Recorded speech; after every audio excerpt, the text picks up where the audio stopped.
சூழ்நிலையில விழுந்து கிடக்கிறீர்கள்? நீங்கள் எந்த நிலைமையில விழுந்து கிடக்கிறீர்கள்?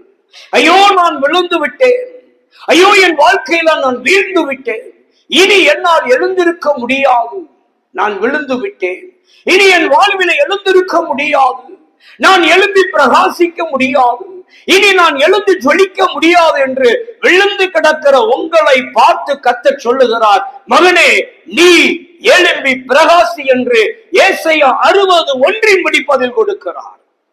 அல்லேலூயா. அவனோ நீங்கள் விழும்படி பல முறை தள்ளிக்கொண்டே இருக்கிறான்.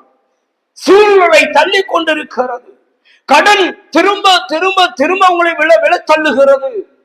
வியாதி உங்களை திரும்ப திரும்ப விழ தள்ளுகிறது. நீங்க கொஞ்சம் எழுந்திருப்பீங்க, மறுபடியும் விழ தள்ளிவிடும்.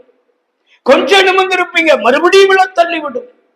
ஆனாலும் நீங்கள் திரும்ப திரும்ப எப்படி உலகமும் சூழ்நிலையும் சத்துரு உங்களை விழுவதற்கு திரும்ப திரும்ப தள்ளி விடுகிறானோ, அதே போல உங்கள் பட்சத்தில் இருக்கிற உங்கள் கர்த்தர் திரும்ப திரும்ப உங்களை தூக்கி விடுவார்.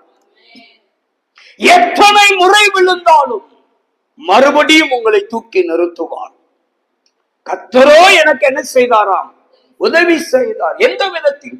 நான் விழுந்து கிடக்கிறேன்,